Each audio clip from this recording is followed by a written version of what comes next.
Hello my friends, welcome back to our ProRevenge channel where you'll hear stories about people getting what they deserve.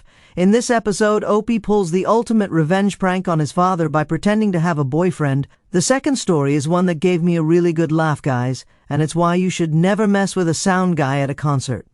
I hope you stay for the stories today, and do hit that subscribe button for future videos. The first story is titled, How I Taught My Father a Lesson. Ever since I can remember, I've been completely and utterly under the thumb of my father. All of us have been. Me, my younger brother, my little sister, and my mother. My father is a male chauvinist, an over-the-top macho type of guy, and I've always been the victim of his disapproval. The reason?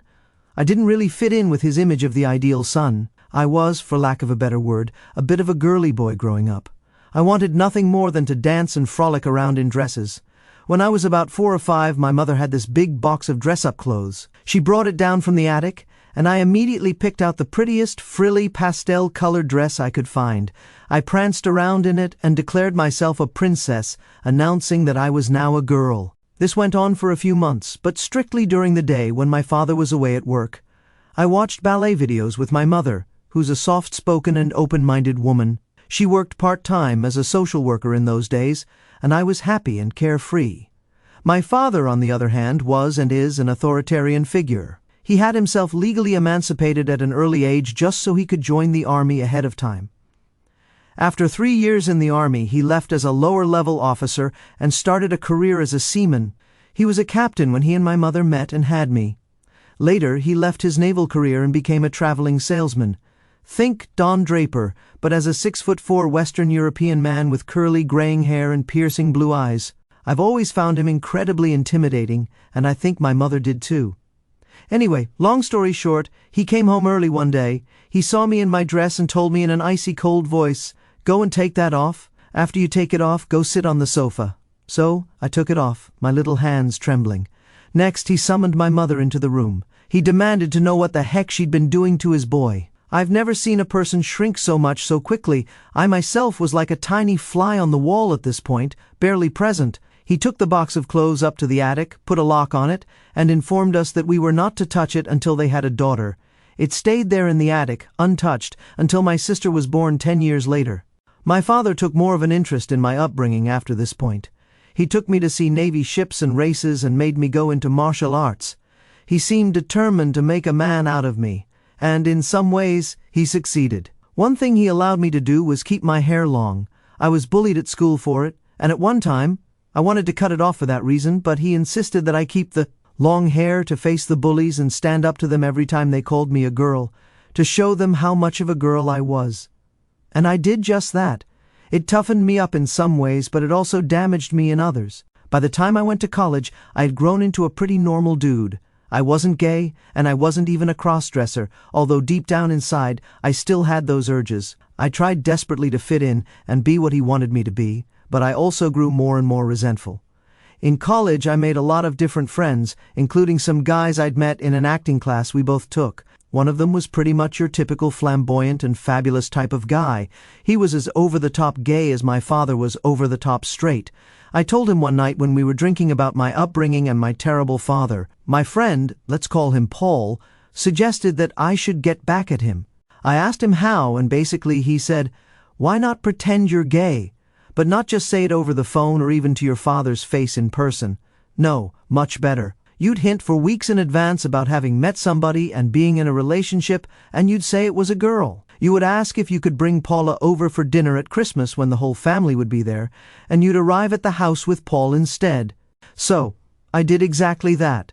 I went to the house at Christmas, dressed to the nines, and told my father and mother that Paula was caught up and would be arriving soon. I said I'd just opened the door for her. So, I sat down with my family, cousins, uncles, aunts, grandparents, who are just as conservative as my father. We waited a while, heard the door, and I rushed to open it. I walked into the living room where everybody was gathered and introduced Paul, my boyfriend. I have never seen a room go so quiet. You could literally hear a pin drop. My sister, brother, and mother looked both scared and amused, but everybody else was in shock. My father was seething. He completely lost it right in front of everybody, the veins bulging in his neck to the point where they looked like they were about to pop. He told me to leave, Well, he ordered me, essentially. My grandparents urged him not to make a scene, but he made one. I just replied calmly, suggesting he call the police and explain the situation to them. I knew he never would. He knew some of the officers well, and it wasn't a call he would be willing to make, nor a situation he was willing to explain. I called his bluff, and he just sank. He shrank before my eyes. My mother and grandmother had to calm him down. He walked out of the room defeated. I just stood there, not believing my own eyes. I finally felt it. He had scared me for so many years, terrified me, and now I could see him for the caricature he really was. It felt amazing. Paul and I stayed the whole evening, and he played his part perfectly. He eventually managed to charm some of my aunts and even my grandmother, who told me, ironically, how she was glad that I found such a delightful man and that he reminded her of her favorite TV character, Mr. Humphreys from Are You Being Served? Who's such a doll? My father later came back into the room, sat in a corner sulking, refusing to meet my gaze. He drank too much whiskey, and my mother kept talking to him in a hushed tone of voice. He kept making a go-away gesture with his hand. I stayed away from home for a while, and I've since explained to everyone how it was a prank, how I had to make a point to get back at my father for how he treated me. Pretty much everyone sympathized.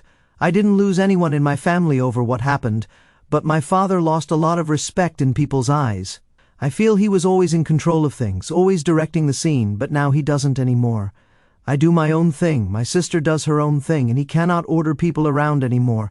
I feel like a fool for ever letting him. I can now wear whatever the heck I want to wear, enjoy whatever hobbies I want to enjoy, and nothing changes. He threatened to disown me that night, he threatened a lot of things, but in the end, something inside him just broke. All of my relationships have since been with women, and I've since been married and had children of my own. My younger brother came out as gay eventually, but by that time, my now aging father had mellowed somewhat. He already has his grandchildren, and his legacy is thus secured, so he didn't seem to mind much. It helps that my brother is a muscular gym rat, and they bond over sports more than my father and I ever did. But whenever the subject of sexuality comes up, my father is still incredibly awkward. I don't think that'll ever change, but I feel my revenge has been pretty successful in the end. You know what's ironic? My father taught me to stand up to bullies my whole life, and in the end, I stood up to the biggest bully of all. Bravo, Opie, bravo! Oh, and just from reading the comments, Opie is best friends with Paul, and Paul is the godfather for his daughter. How sweet is that?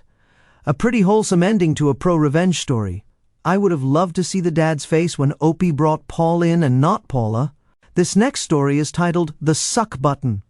My band's drummer, John, is also a sound guy. For several years before we hooked up musically, he had been doing sound for the other bands I was in, as well as for touring acts that I booked shows for. He's very good at what he does and has a pretty massive rig. Anyway, he's the nicest guy in the world at band practice, at Burger King, or at a gig we're playing. But when he's running sound for other bands, he can be pretty crabby. He has very little patience for bands who start late or end late, and even less patience for bands who take an encore when they're the second band playing out of 5. He also has very little patience for singers who ask for more vocals in the monitor while cupping the microphone ball in both hands, which causes a lot of feedback in general. He's just an altogether grouchy sound man. For example, he ran sound once for a 7 or 8-piece band. One of the trombone players said he needed 2 mics, one for his horn and one for his backup vocals. Normally at this venue, which is a 120-seater, John didn't bother to mic the horns at all. Rolling his eyes, John put up a Shure Beta 57 condenser mic and said, "This Shure microphone is for your vocals, and this AKG one is for your horn, okay? Don't blow your horn into the vocal mic because your horn is about 30 decibels louder than your voice, and I'm going to have everything mixed properly."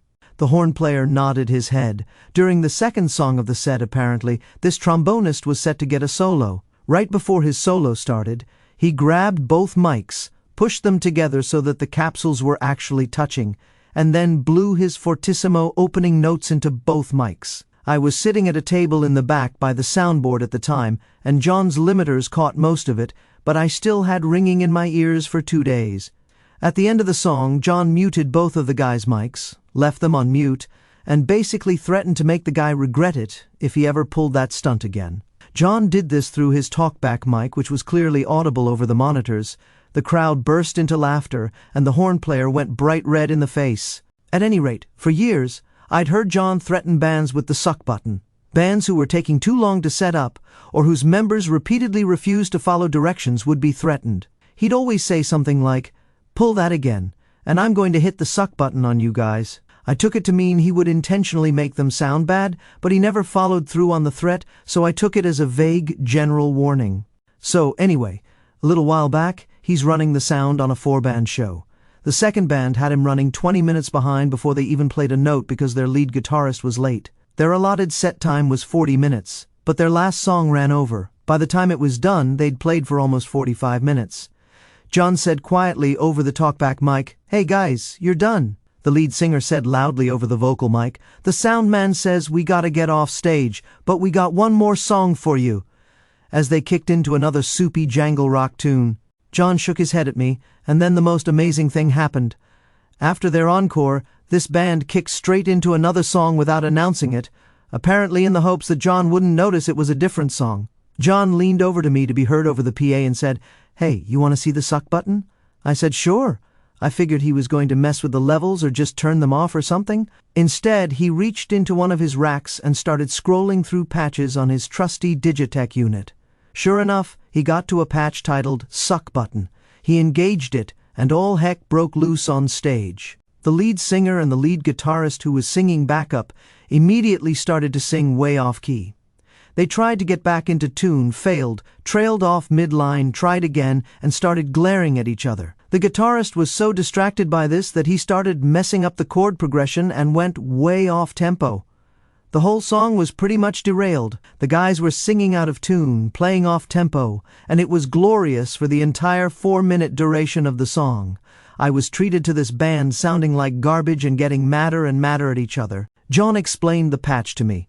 Basically, it shifts the pitch of all the tracks from the vocal sub-mix up one step, but only in the monitors. So, the audience was treated to the sound of two guys trying to get into tune, only to be utterly confused at each other's singing, thinking it was the other guy who was out of tune. I just about died laughing. Don't mess with sound guys at concerts. This next story is titled "My Ex-Wife Learned the Hard Way Not to Ignore Court Summons." A bit of background: I was married to a woman for 15 years and ended up divorcing her because she was unfaithful with other men. It took me 6 years to discover this fact, and I owe it to her being either a sociopath or a narcissist. She could absolutely turn on and off the charm and come up with lies while staring you right in the eyes. Hindsight is 20/20. Let's call her 5, short for Voldemort. As one time, when I was talking about her after the separation, I referred to her as "she who must not be named," and the nickname stuck with all of my friends and family. During the marriage, my ex and I were best friends with another couple. For this post, we'll call them Sam and Marie. Sam was, and still is, my best friend. Marie was V's best friend. Marie had found out about V's plans to cheat on me before I did, and told 5 that she couldn't condone infidelity, and their friendship would end if V went through with it. No, Marie did not tell me, and I don't blame her for not doing so. When I finally found out that 5 was having a Facebook affair with some guy in California, it was just 2 weeks before 5 was flying him out and putting him up in a hotel for 3 days. I spent those 2 weeks getting a lawyer, a private investigator, and my exit strategy together.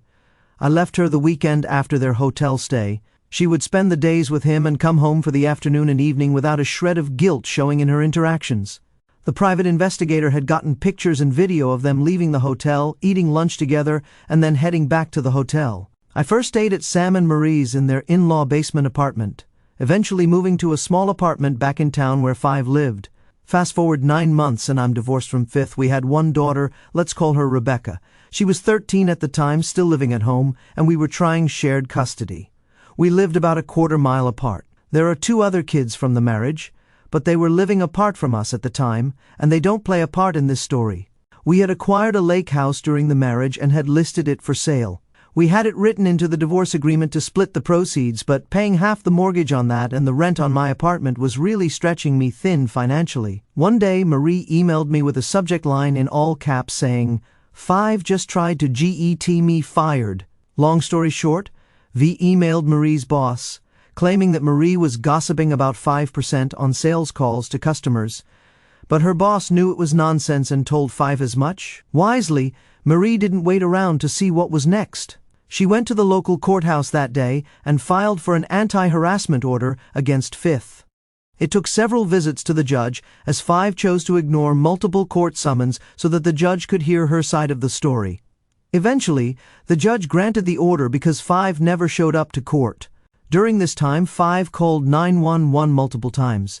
One time, she claimed I put a letter bomb in her mailbox, and 2 other times, she claimed I had entered her apartment without her permission. The letter bomb accusation was due to me posting a link to shipyourенemiesglitter.com on Facebook a few months before, and subsequently mailing her a thick bundle of forms to sign. The police were called, and I had to go to V's apartment and open the letter in front of them. Needless to say, there was no glitter, let alone a glitter bomb. The 2 times I had gone into her apartment were both to drop off Rebecca's book bag when she'd forgotten it at my apartment. Both times I had texts from Five granting me permission to open the door and put the book bag inside. She would then text me, trying to revoke permission, saying I shouldn't have gone into her apartment and that she never gave me permission. To this day, I think Five believes that if she deletes messages on her end, they're deleted on my end too. Kids will be kids. And Rebecca did forget her book bag at my place on at least one other occasion. I didn't fall for V's trick a 3rd time. All forgotten book bags were delivered by Rebecca and me meeting halfway between the apartments. Also included with the multiple 911 calls were several child wellness checks on evenings when I had Rebecca at my apartment. It's so fun to explain to your child why the police are showing up at 8 o'clock at night to check if she's okay. Basically, Five was trying to rile me up, get under my skin so it would look like I'm the bad guy. Throughout this whole mess, Sam and Marie have been lifesavers to me and Rebecca, hosting and cooking weekly family dinners for us and being absolutely rock-steady in their support and tolerance of the situation. Around this time, Five had filed for sole custody. At the strong urging of my lawyer, I insisted on a guardian ad litem to be appointed to represent Rebecca's best interests, her being a minor child. Of course, the parents must pay the fees of the guardian ad litem. At this point, my finances were really getting worrisome, so I wrote an email to Five saying we needed to drop the price of the lake house and get it sold, regardless of profit. I needed that off my back so I could continue to live where I could co-parent Rebecca as well as fight the custody battle. So, there I was, going deeper into debt, unable to pay the rent and mortgage long-term, and Five was starting another court battle for full custody. With no other choice, I moved back in with Sam and Marie so I could continue to pay my lawyer and keep fighting. About a week after I settled back with Sam and Marie, I heard from Rebecca that V's glass patio table was smashed the previous night. I was in New Hampshire that evening with witnesses, so it couldn't have been me. I was paying for Rebecca's cell phone, and we had Life 360, so we could know where each other was at any time. Plus, it had location history, so I could at least prove that my phone was in New Hampshire. Rebecca said she knew I was there and told me she'd tell her mother that it wasn't me. The next day, I was served with a restraining order claiming that I had vandalized V's patio furniture and that she still felt afraid due to the letter bomb incident. The restraining order was for 10 days, and then I could show up in court and contest it being continued. The officer who served the restraining order explained that he had to confiscate any firearms and licenses. While I did have a recently acquired Class A concealed carry license, I hadn't had any firearms other than a BB gun of Rebecca's. The officer left with just the Class A license, smiling as he said he was pretty sure I wasn't going to go on a rampage with a BB gun.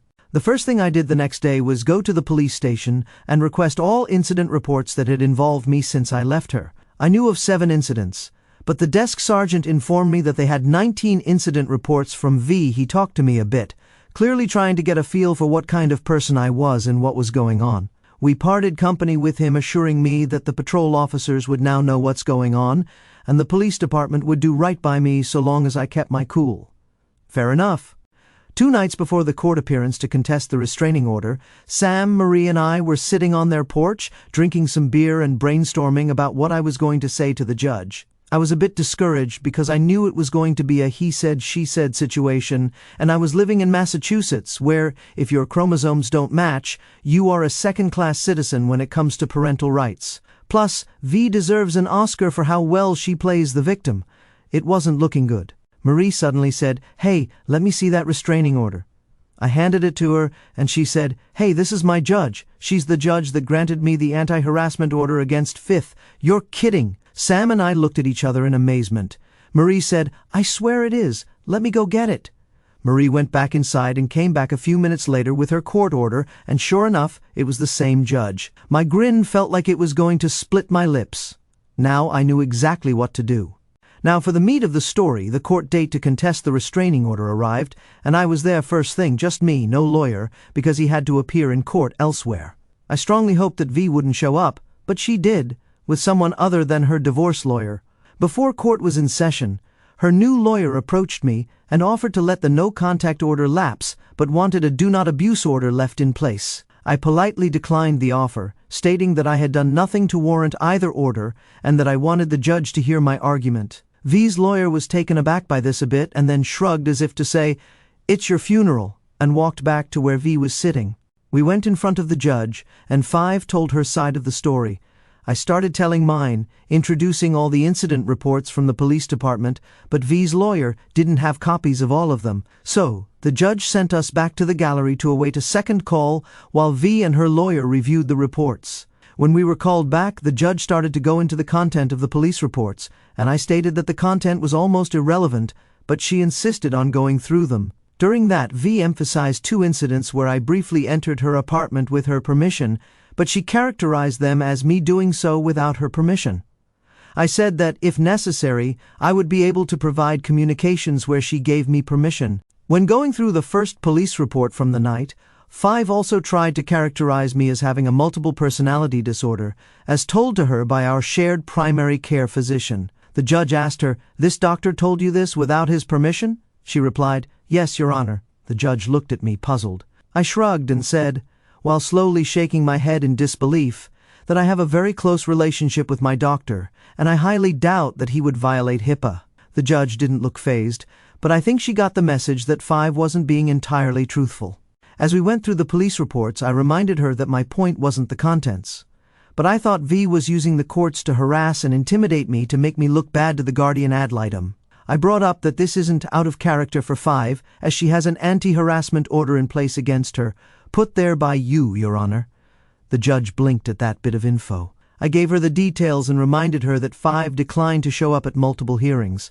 As I recounted the particulars of Marie's story, the judge squinted her eyes more and more, and her frown got deeper and deeper. She turned to Five, and her voice was slow, cold fury. She said, "Do you have an anti-harassment order placed against you?" V's voice was so small and weak, and she said, "Yes, Your Honor."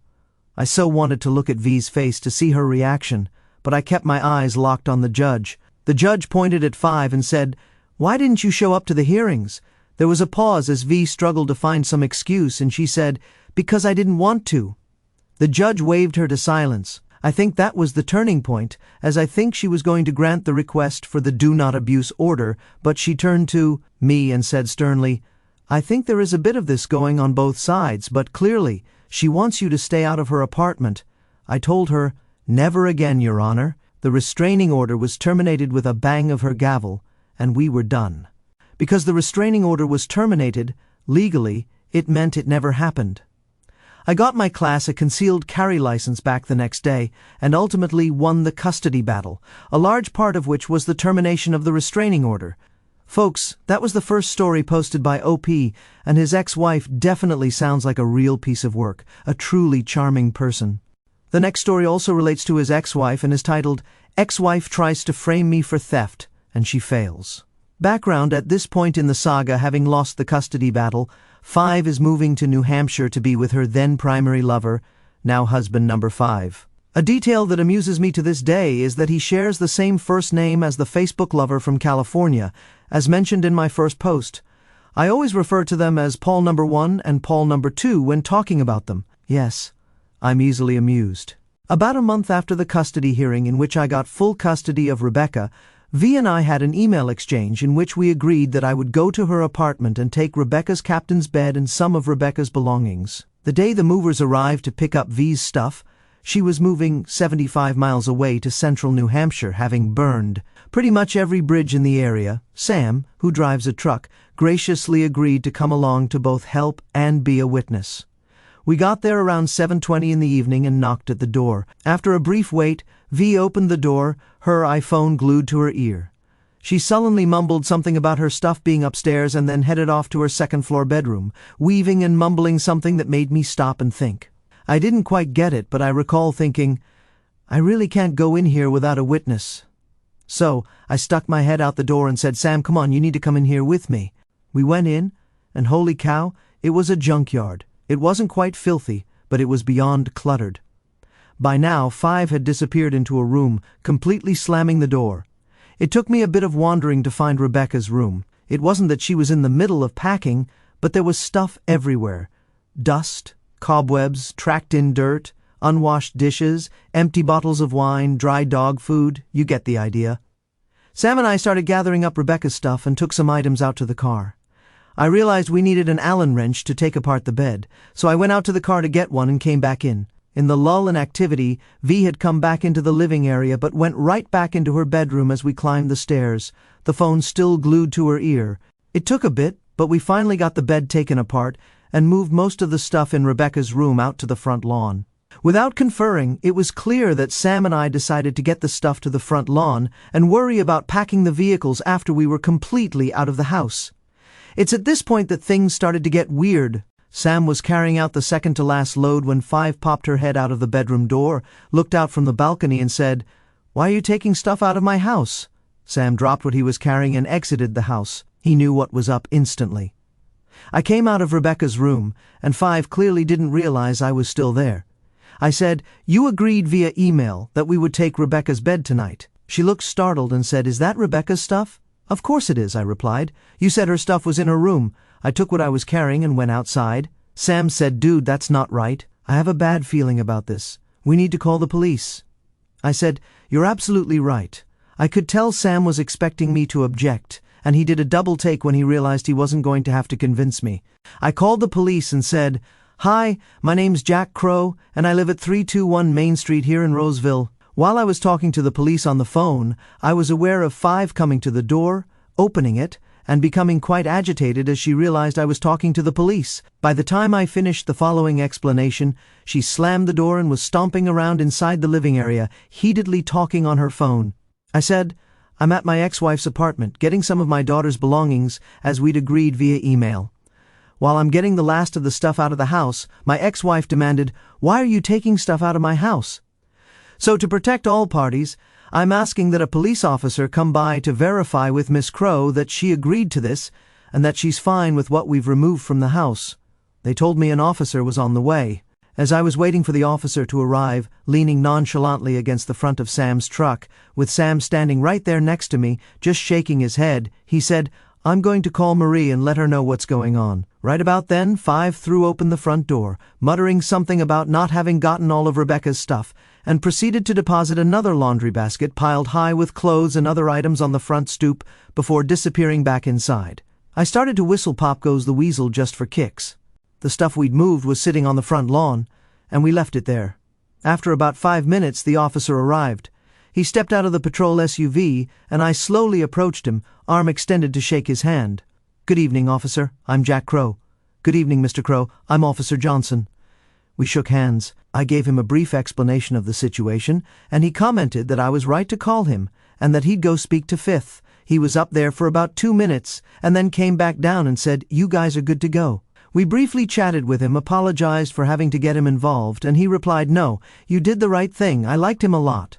After that, we started loading the rest of our stuff, and he asked how much more was in the house. I told him, "Nothing. It's all out here except that laundry basket on the stoop that Miss Crow brought out while we were waiting for you." He replied, "Oh good, I can't sit here all night. If you guys are good to go, I'll take off." Then Sam said, "Wait, what's that?" I asked, "What's what?" He told me he thought he saw a phone in that basket. He shined his flashlight on the laundry basket on the front stoop. I walked up to the basket, and there was an iPhone sitting on top of it.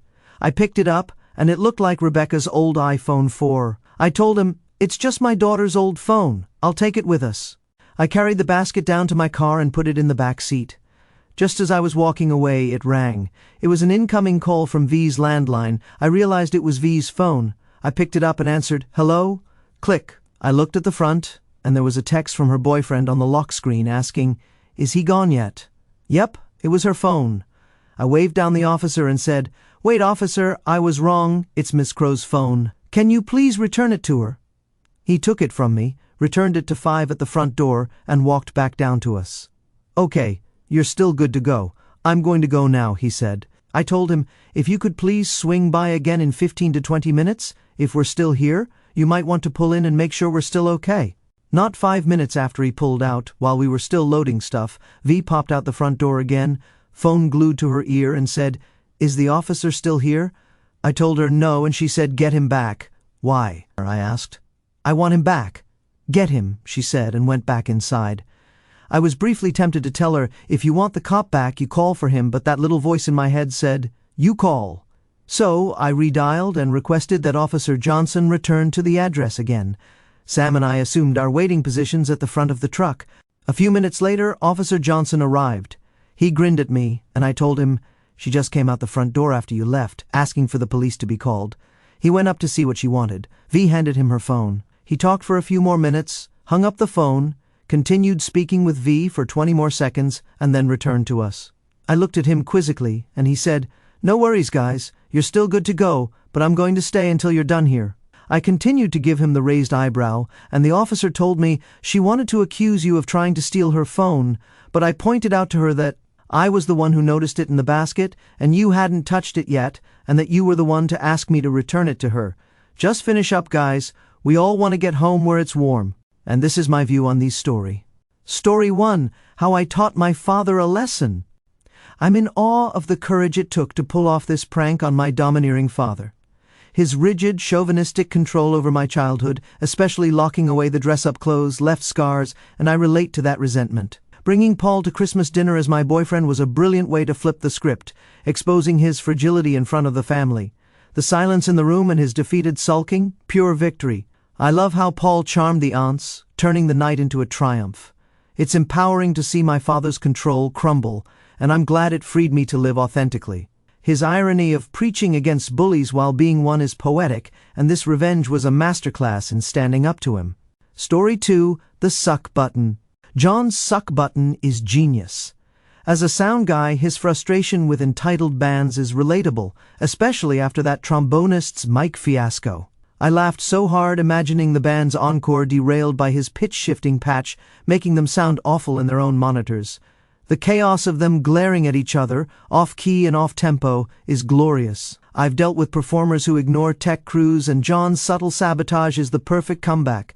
It's a reminder not to mess with the sound guy. They hold all the power. I'm tempted to learn a few tech tricks myself for when people push my buttons. Story 3. My ex-wife learned the hard way not to ignore court summons. V's relentless harassment, false 911 calls, fake letter bomb claims, and wellness checks makes my blood boil. Her audacity to play the victim while tormenting me is infuriating, but I love how I turned it around. Catching her lies with police reports and leveraging Marie's anti-harassment order in court was a stroke of genius. The judge's cold fury at V's no-show history sealed her fate. Winning custody of Rebecca and nullifying the restraining order felt like sweet justice.